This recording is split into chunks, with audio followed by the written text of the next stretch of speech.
Сиз угуп жаткан Марал радиосу өз уктурууларын кечээ бүгүн эртең деп аталган саясий программа аркылуу улантат. Микрофондо Майраш Базылахунова. Ал эми менин маңдайымда бүгүнкү маектешим Мекен ынтымагы саясий партиясынын төрагасы Темирбек Асанбеков. Кош келипсиз, саламатсызбы Темирбек мырза? Иштериңиз кандай, жакшы жүрүп атабы? Саламатсызбы, аракет кылып жатабыз. Мен 1-2 жолу сизге байланышка чыкканымда аймактарды кыдырып жүргөндүгүңүздү айттыңыз да, бул алдыдагы чоң бир саясий өнөктүккө даярдык деп бааласак болобу? Бул туура. Мен 2010 жылдан бери туруктуу ушу партия структурасын түптөгөнгө аракет кылып атам. Албетте аймакта болуп аткан ушу элдин жашоо шартын, турмуш талабын билиш керек. Анан партия көпчүлүк адамдардан турат, ушу турмуш багытын эңсеген. Ошолорду кадр сыяктуу камдап, азыр көп аймактарда иштерди мындай уюштуруу иштерин жүргүзүп аралап жүрдүк. Бардык 7 дубанды кыдырып болдуңузбу? 7 дубанда 453 айыл өкмөтүндө, 44 райондо мурда мен ушу чет өлкөдө жашап калган үчүн ушу аймактарды көп билбеген кемчиликтерим бар болчу. Ошолорду түздөп, анан ошол кыргыздын мындай мүнөзү бар экен, бир айылга экинчи айылдын балдарын киргизбейт экен. Ар бир айылдан, ар бир уруудан өзлөрүнүн мындай түшүнүгү бар, умтулган балдарды таап, ошолорду партия аркылуу окутуп, партияны түптөп атабыз. Негизи көпчүлүк учурда чет жерде жүрүп калгандыгыңызды айтып келатасыз да, анан ушу аймактарды кыдырганда мындай сиз үчүн жаңылык болгон же бир өзгөрүүнү байкай алдыңызбы? Сөзсүз түрдө ар бир область эмес эле райондордун да айырмасы, ошо жашоо тиричилиги боюнча, турмуш талабы боюнча, табигаттык өзгөчөлүгү боюнча, ошо ишканаларды жүргүзүү тармагында. Анан ошол себепти биз эске албасак, эртең саясий деңгээлде болсун, экономикада болсун биз туура чечим чыгара албайбыз. Анткени ошо саясат бул элдин талабы. Элдин жашоосу кандай экен? Азыр мындай жашоо деңгээли өсүп турбу? Мындай эл өзүн өзү бакканга аракет кылып калыптырбы же мурдагы эле баягы психологиядан арыла элек бекен? Эл өтө өзгөргөн. 90-жылдары мен ушу студент болуп кетип атканда ушу кара нанга да жетпеген, кыйналган эл болчу. Азыр эл өзү ушу мал багын өздөштүрүп, ушу соода аймагын өздөштүрүп, жок дегенде баягы күнүмдүк талабын аткара башташты. Көпчүлүк элдин аң сезимде өзгөргөн. Баягы эле жалгыз жан ит табагат дейт, өзүнүн турмуш маселеси эмес, азыр коомдо болуп аткан маселеге көңүл буруу процесстер жүрө баштаптыр. Бул өтө кубанычтуу нерсе. Мен кээде бир жерге тамашалап калам. Биз окат кылганды үйрөндүк, той бергенди үйрөндүк, эми мамлекет түптөгөндө үйрөнүлсек, мына ошого көңүл бурган адамдардын катмары азыр кенен. Демек жашоо деңгээлинде өзгөрүү бар экен да, Сөзсүз түрдө өзгөрүү бар, бирок мындай күнүмдүк өзүнүн жеке окаты боюнча өзгөрүү бар. Коомдук маселелер албетте ал жерде көйгөй өтө оор. Айтыңызчы Темирбек мырза, мына сиз ушул аймактарды кыдырып баштаганда эле, анан мындай шайлоолордун алдында жалындуу сөздөрдү айта баштагандыгыңызда эле коомчулук дароо байкайт, Темирбек мырза саясатка кайрадан келүүгө белсенип киришкен экен деп. Бул ирет дагы ошондой чоң даярдыктын алдында турасызбы? Бул Марал радиосунда экинчи ирет жолугушуп отурабыз. Сиз билгендей ушул суроо мурдагы передачада ушундай суроо коюлган. Андан бери ушу шайлоо процессинде эле Темирбек Асанбеков үн катат, жана коомдук маселе чагылдырат деген сөз болбос үчүн мен азыркы күнү ушу соц тармактарда активдүү иштейм. Болуп аткан коомдук маселелерди чагылдырам, экономикалык, социалдык маселелерди активдүү элге ошонун себебин жеткизүүгө азыр көбүрөөк активдүү бир 2-3 жылдан бери тынбай иш аракетин көрсөтүп келатам. Бирок биз бербесек дагы коомчулук ушул суроону көбүрөөк сизден сурап атса керек. Анан кандай жооп берип атасыз? Бул Мекен ынтымагы саясий партиясынын сиз потенциалына ишенесизби өзүңүз? Көпчүлүгү партия деген түшүнүктү мындай коом мурда башынан тарыхты өткөзбөгөн үчүн алмаштырып алышкан. Бул коомдук уюм көпчүлүк элдин катмарынын жашоо тиричилигинин багыты. Ал процессти жеткизүү үчүн мага көп убакыт талап кылынды. Албетте адашкан уюмдар да болду. Ошону туруктуулук менен, мындай сабырдуулук менен ошо аймактагы адамдарга жеткиликтүү илимий жол менен тарбиялап түшүндүрүүгө аракет кылдым. Азыркы күнү түшүнүп калды. Эптеп эле парламентке өтүш керек эмес болчу. Ошо партиянын чыныгы жана ишке ашыра турган багытын убакыт ченемдүү саясий элдин өзгөрүүсүнө жараша иш жүзүндө аткаруу. Мына азыркы күнү 2020 жылы, 2010 жылы ушу биз конституция чегинде партия институттары менен шайлоо процесстерин жүргүзүү талабын биз аткарганбыз. Азыркы күнү партия кандай ишти аткарат экен, ошол берип аткан убадалар иш жүзүндө кандай себептерде аткарыларын эл азыр түшүнүп калыптыр. Ошого мен азыр үмүтүм өтө зор. таанымал процесстер жүрүп калды. Анан биздин ошо бир багытта курулай убада бербей, жанагы айтып аткан иштин аткарылуу процесстерине мындай илимий жактан басым жасаган үчүн көпчүлүк ошо аймактарда интеллигенция бүгүнкү күнү ишеним арта башташты. Бул Мекен ынтымагы саясий партиясы аркылуу сиз 2015 жылы парламенттик шайлоого баргансыз да, туурабы? Андан кийин өзүңүз президенттик шайлоого дагы өзгөчүңүздү сынаганга аракет кылдыңыз. Анан негизи ушул шайлоо процесстеринен кээде мындай ийгилик кемчиликтерин көрүп, баалап атып көңүлүңүз калган жокпу? Мен 2010 жылы Москва шаарынан келатып, коомчулукка, ушу жалпы мамлекеттик иштерге баш сайганда чечим өтө оор болгон. Мына ошол күнү мен өзүмдү өзүм жеңгем. Ал эми жанагы эл ишенимине жетүү процессине парламентке барбай калсам, андан мен көп капа болгон жокмун. Көп саясатчылар ошону трагедияга көрүп, мындай жылдап стресске түшүп кетип атышпайбы? Анткени көпчүлүгү ойлойт экен, саясий иш ошо парламент менен бүтүп калат, ошо бийлик бутагына деп. Саясий иштин жыйынтыгы качан ошо эл өзүнүн астына койгон, ошо саясатчынын астына койгон иш жүзүндө ошо маселенин чечилүүсүндө болуп атат. Мен ал кезде таанымал процессин жүргүзүү катары катыштым. Ага балада 9 ай өтөрүлөт. Эң негизгиси жеңиш эмес, анда таанылуу аракет болчу экен да. Элге өзүңдүн туруктуулугуңду, саясий багытыңды далилдөө, мына ошонун негизинде кабыл алган эл менен күчтүү команда төптөп мамлекеттик иштерди иш жүзүндө аткаруу. Азыркы потенциал кандай деп ойлойсуң? Мисалы, бир илгери үмүт менен жашайт да адам деген. Адам бир күн жашаса да үмүт менен жашаш керек. Мени азыркы күнү өтө чоң көйгөй, көпчүлүк массалык түрдө эл азыр чет өлкөгө кетип атат. Аймактык жерден чыккандар Россияга, Казакстанга, шаар жергесиндегилер америкалык грин карта издешип, евро визасын. Бул өтө турмуштун мындай социалдык жактан чогулган маселесинин себебинен чыгып атат. Бул маселе азыр көпчүлүк түшүнгөн саясатчыны мындай терең ойго салат. Бул өтө коркунучтуу нерсе, бул эртеңки келечекке үмүт азайып баратканы, турмуштан кыйналып баратканы. Мына ошону биз азыркы күнү элге кичине дем берип, адам үмүт менен жашаш керек, Кыргызстандын келечеги бар деген мындай жакшы бир уюштуруу иштерин жүргүзгөнгө аракет кылып атабыз.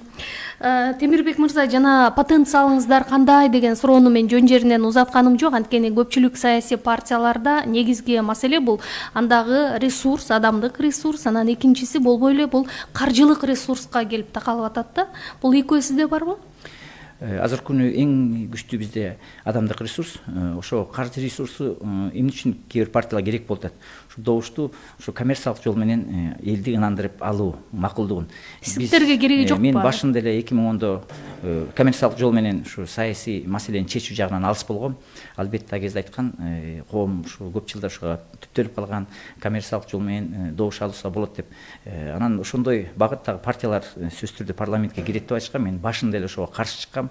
Мына ошол мен айткан багыт бүгүнкү күнү негизделип, өзүнүн эртеңки келечегин ойлогон, бала бакырасын, турмушун деңгээлин көтөрүү багытында аракет кылган интеллигенциянын катмары азыр Мекен ынтымак партиясынын катмарында өтө күчтүү. Ошол элдин кадыр баркы эртеңки күнү Мекен ынтымагына эл асында иш аткарууга мүмкүнчүлүк берет деген өзүмдүн ишенимим азыр артып турат. Бирок болбой эле мындай сиз үстүртөн айтып өттүңүз, болбой эле бирок саясий партиянын парламентке келиши үчүн эбегейсиз чоң суммадагы каражат керектелет. Өзгөчө мына 2020 жылдагы шайлоолор бул олигархтардын каржысы, капчыгы калыңдардын шайлоосу боло турган эксперттер, аналитиктер талдап эсептеп чыгып берип атышпайбы? Анан бул маселеге келгенде сиз эмне үчүн ойлонбойт ал? Бул маселе бүгүнкү күнү мен 2010-до жалгыз баштагам. Ошо партияга өткөн биздин бир багыттагы адамдардын көптү көрсө көл болот дейт. Азыркы мүмкүнчүлүгү өтө зор. Бизде партияда сөзсүз түрдө мүчөлүк акысын төлөшөт. Жетеби ал? Бизде азыр миңдеген партиянын мүчөлөрү бар. Мисалы үчүн аймактардагы өзүнүн уюштуруу ушу офистери, штабтары мен эч качан каржылабайм. Ошо эртеңки келечекти ойлогон адамдардын кудурети менен чечилип атат. Шайлоону ким каржылайт анда? Шайлоого ошо биздин партиянын өзүнүн фонду ачылып атат. Бул процессти мен 2015 жылы аракет кылып эксперимент кылып жүргүзгөм. Өзүңүз билесиз, 5 миллион күрөө кой деп центриздирком. Мына ошону 15 жылы биз өтөбүз дегенде ниет жок болчу. Ошо партиянын алдыңкы катмардагы түшүнгөн адамдары өзүбүз чогултуп ашар сыяктуу ошо 5 миллион күрөөнү уюштуруу иштерин жүргүзүп алгач ушундай каржы фондун түптөөгө кадам шилтегенбиз. Бүгүнкү күнү ошолордун саны бир нече эсе өтө көп. Биз ошону билебиз, 9% алышта өтө оор. Мына ошолордун иш аракети менен мугалимдер, врачтар бар. Биз эртеңки күнү 20 жылга даярдык көрүп жатабыз. 9% босого менен Мекен ынтымагы партиясын парламенттен көрүү оорчулук эмеспи? Бүгүнкү күнү жок, оорчулук эмес. Эмне үчүн? Мисалы, сиз кантип келебиз деген оюңуз бар? Азыр чоң ири партиялар абдан кооптонуп турган учурда кайсы бир саясий партияларга биригүү боюнча жадыңызда ойлоп жүргөн нерсе барбы, жокпу? Биз көпчүлүгү мисалы үчүн дин жагына умтулган адамдар мечетке, молдок үчүн барбайт, Куран үчүн барат. Биздин партиянын жанагы социалдык, экономикалык программасын түшүнгөн адамдар азыр эшигибиз ачык. Эгерде биздин жана коомдук кызыкчылыкты коргоо программасына ынанган башка партияда, башка коомдук адамдар болсо да, биз Мекен ынтымак партиясына кошуп алабыз деген биз демилге көтөргөнбүз. Мына ошол багытты чын эле коомдук кызыкчылыкта колдоп берсе, биз эртеңки күнү баары менен ошол идеянын негизинде биригүү аракет кылып, кээ бирөө келип уже келишимге келип атышат. 9% эмне үчүн? Бая күнү жакында эле биз эсептеп келсек, 3% болсо 50 миң, 40 миң добуш менен келген ар кандай кызыкчылыктагы майда топтор эртеңки күнү мамлекеттик кызыкчылыкты өзүнүн жеке кысына аттатып ийиши мүмкүн. Балким эстүү адамдар келип калышы мүмкүн. Бирок бүгүнкү күнү 9% деп сиз колдойсузбу, 9%? Негизи 5-7 болсо жакшы болмок.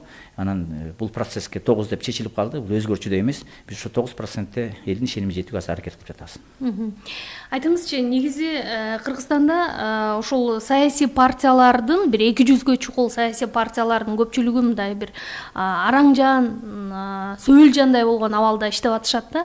Анан негизи Мекен ынтымагын бир кызыктыра турган өзүнүн бир идеологиясы, өзүнүн мыкты программасы барбы, жокпу? Эмнеси менен башка партиялардан айырмаланат? Сиз туура айтып кеттиңиз. Партия бул шайлоо процессине катышканда пайда болот. Коом ошолордун иш аракетин көргөндө. Акыркы 15-жылкы шайлоодо 14 гана партия катышты. Алардын иш жүзүндө кылган аракетин көрүп, мына 6 партия элдин ишенимине татыктуу болду. Бүгүнкү күнү ошол элдин ишенимине татыктуу болгон партиялардын жанагы бюджеттик, экономикалык процесстерде берген убадасы аткарылбаган үчүн элди азыр өтө терең ойго батып калды. Мекен ынтымагынын айырмасы, биз эч качан курулай убадаларды берген эмеспиз.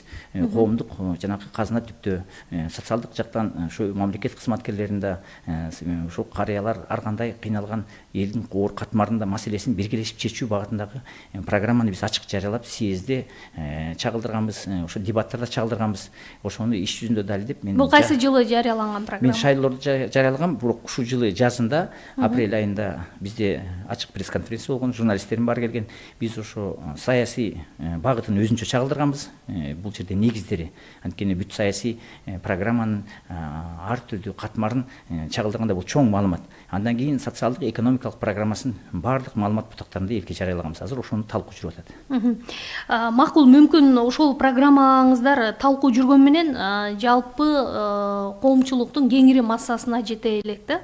Өзүңүз мындай экономикага көбүрөөк басым жасайм деп айтып келатасыз да. Ошол программаңызда мындай ишке ашышынын так рычаг механизмдери көрсөтүлгөнбү, барбы, жокпу? Көрсөтүлгөн. Бул мындай эмне үчүн анда ал өкмөт ал программаңыздан пайдаланбайт, же өзүңүз ага сунуш кылбайсыз? Бизде азыр кырдаалды эске алгандачы? Кырдаалды эске алганда бийлик системасы жеке кысым негизинде түптөлүп калган. Баардык ошо системага кирип, ошол системанын ичинде жыйынтык көрсөтүүгө аракет кылат. Бирок системаны жөнөкөй пенде эч качан алдай албайт. Биз ошону түшүнүп, саясий багыттан да, экономикалык багыттан да өзүнчө коомдук кызыкчылык коргой турган ошо программаны иштеп чыкканбыз. Бирок 15-жылы мурда ошо жеке кызыкчылык негизинде түптөлгөн система албетте аларга тоскоолдук алып келе турган биздин сунуштарды азыр кабыл албайт. Балким президент азыр түшүнүп тургандыр. Ошон үчүн ошол иш жүзүндө ушу биз айтып аткан коомдук кызыкчылык программасы ишке ашыруу үчүн 2020-жылы биз өтө активдүү саясий шайлоосуна катышабыз. Сиз дайыма айтып келесиз, бул биздеги азыркы бир саясий кырдаалды түп тамырынан бери өзгөртүш керек деп. Кантип? Кандай жолдор менен? Алгач элге жанагы биз айтып аткан жалпы коомдук кызыкчылык программаларды жеткизиш керек. Пропаганда түрү болобу, партиялардын жетекчилери аркылуу, ошо активдүү мүчөлөр аркылуу интеллигенция билиш керек, журналисттик катмар. Анан ошол маалыматты сиз айткандай көпчүлүгү билбейт дейт. Ошону биз ар бир үйгө болбосо да алдыңкы катмардагы адамдарды түшүндүрсөк, ар бир адам өзүнө жакшылык каалайт. Мына ошонун негизинде жана парламенттик мүмкүнчүлүк, эл ишенимине жетебиз. Көпчүлүгү алмаштырат, ушу бийлик эмне десе, бул кандайдыр бир күчтөп. Бийлик бул элдин ишеними. Эгерде чыныгы иш жүзүндө аткарыла турган саясий программа менен биз эртең ошо эл ишенимине жетпесек, эртеңки күнү эл тил албай, ал иш жүзүндө аткарылбай, жана айтып аткан сөздөрдүн баары курулай болуп, иш жүзүндө аткарылбай калат. биз ошого азыр кадр маселесин партиянын ичинен камдап атабыз. Эгерде биз кадр камдап алсак, ал сөздү айтып койгон эртең иш жүзүндө ким аны аткарат, ким тапшырма коет, ким жооп берет? Мына ошого биз өтө терең маани берип, бул партия, бул мектеп катары биз азыркы күнү өзүбүздүн уюмда, штабтардын ичинде бизге кошулган адамдарды окутуп, тажрыйба берип атабыз.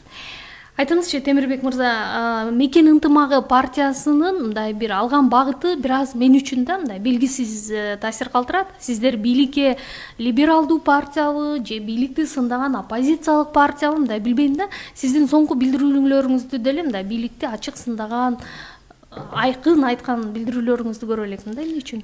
Биз башында мен өзүм жаңыдан чет өлкөдөн келип атканда саясатта жүргөн адамдар эле менин өзүм бир туугандарым, ошо биз кичинекей жакан калкпыз.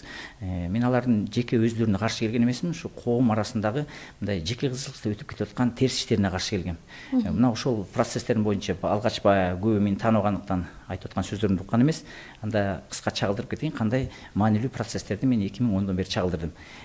Саясатка бара элек жатып, биринчи жолу шайлоого келе электе Москвадан РИА Новости эфиринен мен прогноз бергем. 5-6 партия келет. Ошонун негизинде коалициялык ич-ара талаш тартыштагы начар өкмөт түптөлөт. Ал талаш тартыштын негизинде бир стратегиялык багыт иштей албаган алсыз өкмөт эч качан экономикага жол ача албайт деп.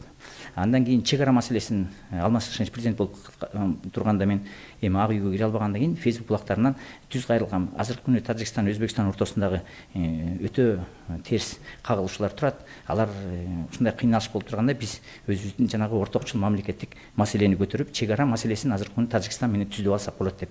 Эмнегедир ушул кагаздар жеткен жок. Биометрика азыркы бийликке карай позицияңызды сурагым келип атат да. Азыркы бийликке процесстерине боюнча мен уран маселеси боюнча жакында премьер-министрге да, президентке да кат жөнөтүп түз кайрылгам. Башка саясатчыларды билбейм. Кадр маселеси боюнча бүгүнкү күнү кайрылганбыз. Бүгүнкү жүрүп аткан коррупция маселеси боюнча бул демилге жакшы, бирок коррупция маселесинин себеби аныкталмайынча, ошол себеби бийлик бутактарында токтомоюнча биз эч качан бул маселеде чече албайбыз деп мен муну ачык маалымат булактарында партиянын өзүнүн позициясын белгилегем.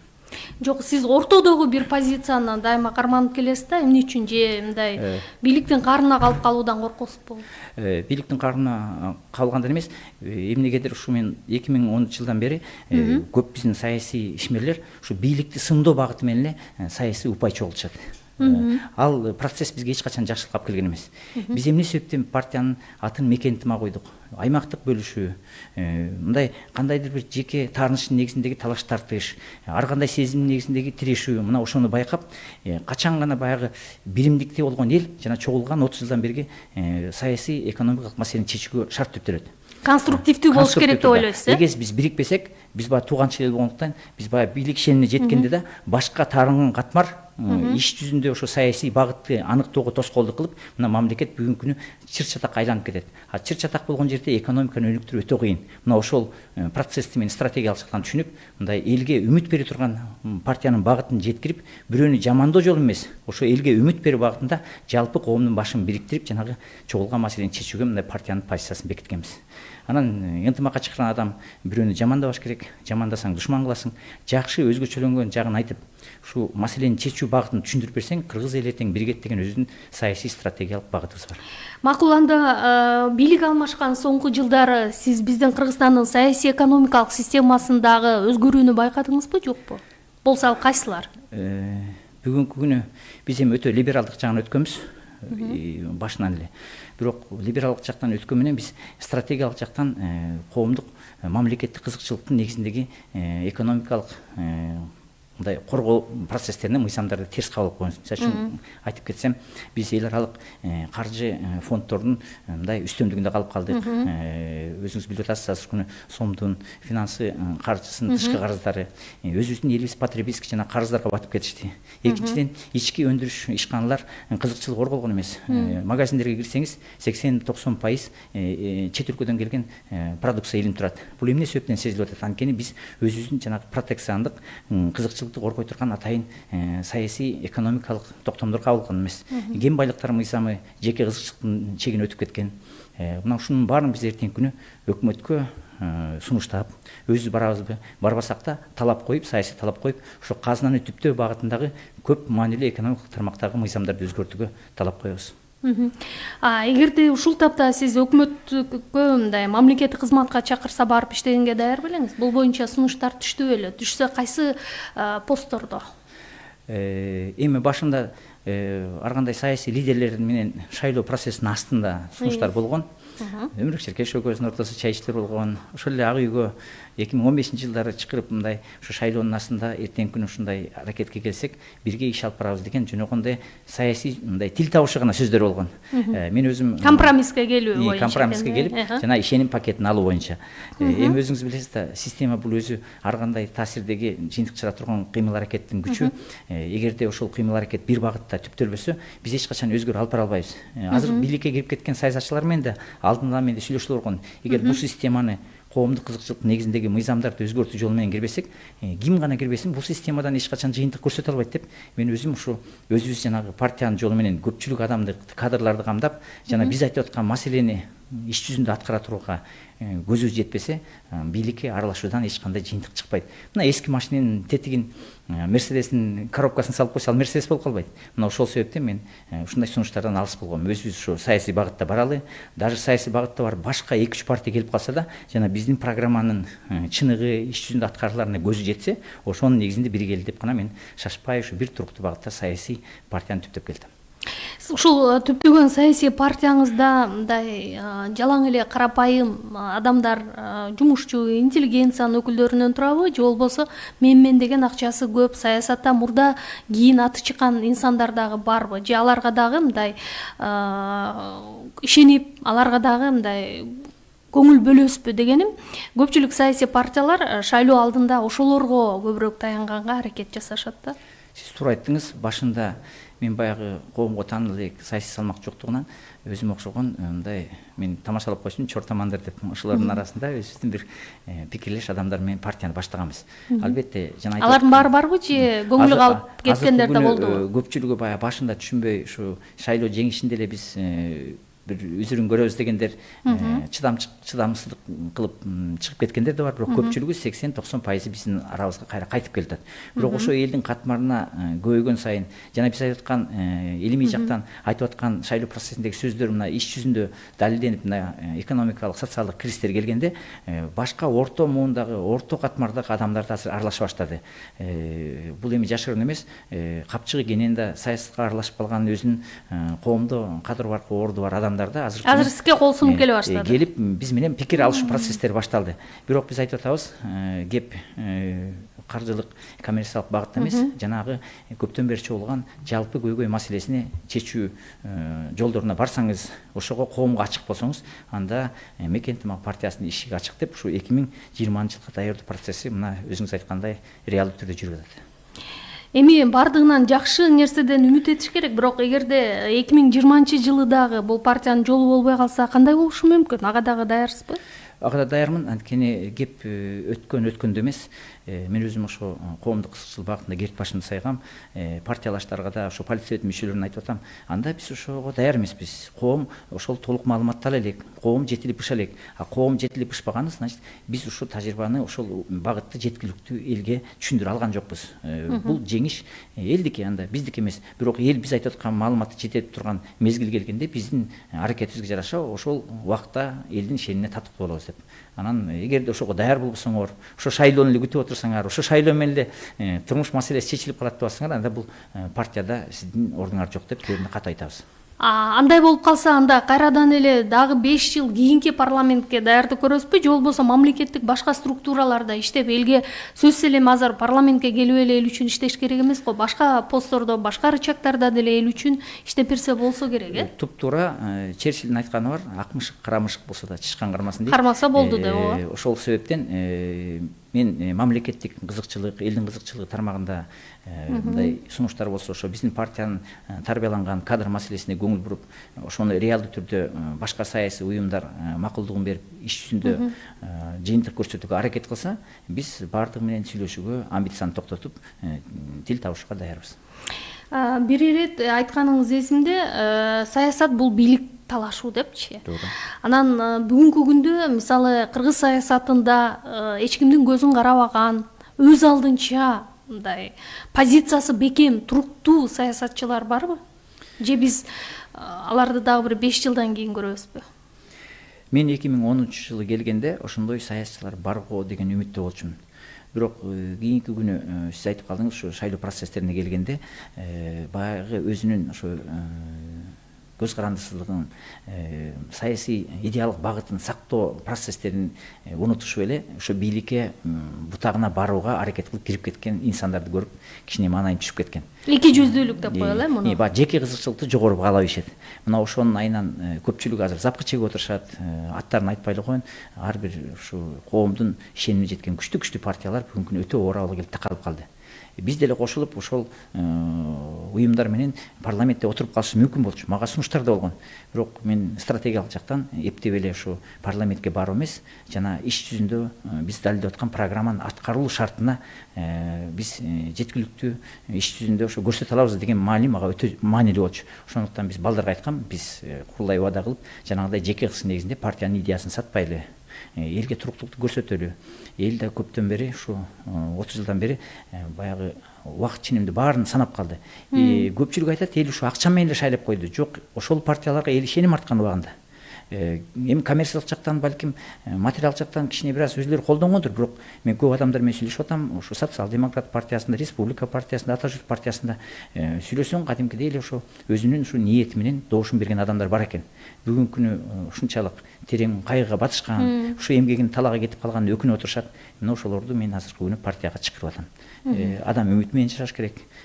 Андай убаданы сиз билип билбей бергенсиз. Сиз чоң саясий деңгээлде, илимий деңгээлде түшүнгөн эмессиз, бирок ар бир адам үмүт менен жашайт экен, түшүнгөн адам өзүн өзгөртөт экен деп, мына Мекен ынтымак партиясы ошолордун катмары менен бүгүнкү алардын катарында кимдер бар болду экен? Мындай бир экөөнүн ысымын атай аласызбы? Эми алар азыркы депутаттардай аттары чыккан эмес, бирок университеттин мугалимдери бар, мектептин директорлори бар, шайлоо процессине катышкан, врачтар, аймактык, жөнөкөй мындай бизнес иштеринде жүргөн адамдар бар. Аларды эми аттарын Тилек же болсо Осмонов деп айтсам аны тааныбайт, бирок ушу Жалал Абадта болсун, Нарында болсун, Көлдө болсун, Баткенде болсун, баардыгы ошо биз менен азыркы күнү ушул маселени талкуулап атышат. Анан озу күйгөн сүт үйлөп ичет экен, алар мурда кетирген партиянын ичиндеги катачылыктарды, кандай шартта тизмелер түптөлөт, ар бир партиянын мүчөсү кандай укукка ээ, кээ бирөө ушу партиянын уставын, юридикалык жактан бекитилген кагаздарын мындай талап кылып кадимкидей терең изилдеп жатышат. Айтыңызчы, сиз мурда Орусияда жүргөндө чоң бизнес компаниялар менен иш аракет жүргүзөт деп айтышчу эле. Азыр ал компанияларыңыз туруктуу иштеп атабы? Негизги эле жеке өзүңүздүн да киреше таба турган булактарыңыз кайсы? Туура айттыңыз, мен жанагы шайлоо процесстерине кеткен каражат ал чоң көлөмдө. Мен аны ушу 24 жылда ушу ири компанияда иштеп тапкам. Бирок саясатчы болоордун астында өтө оор чечимге адам барат экен.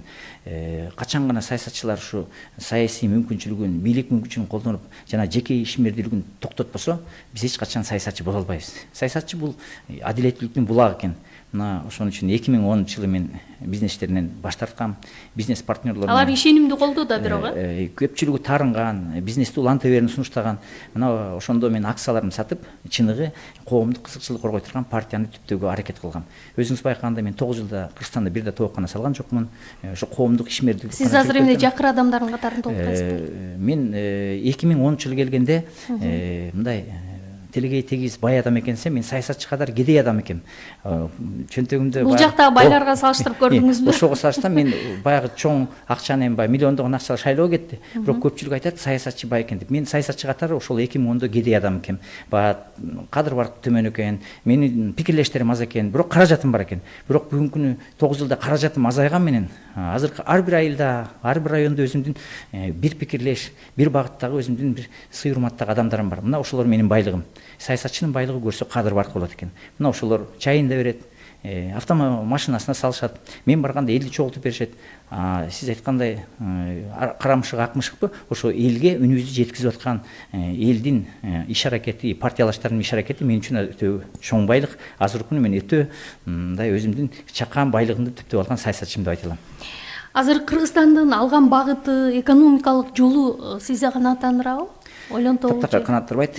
Стратегиялык жактан өзүбүздүн улуттук экономиканын түптө стратегия жок койсо, кризистик абалдан чыгуу программа жок койсо, биз баягы ортокчул мамлекет болуп, ошо Кытай, Турция, Россия мамлекетинин ортосундагы жанагы биздин ишмерлердин товар ташуу, соода кылуу аймагынын негизинде гана казына түптөлүп жатат. Кен байлыктар казынасын түптөө булагы да өтө туура эмес мыйзамдар менен бекитилген. Чындап келгенде бүгүнкү күнү бюджет өтө тартыштык, социалдык да, маданий саламаттык, коопсуздук маселесин чечүүгө кудурети жок. Экономика бүгүнкү күнү жок эсе.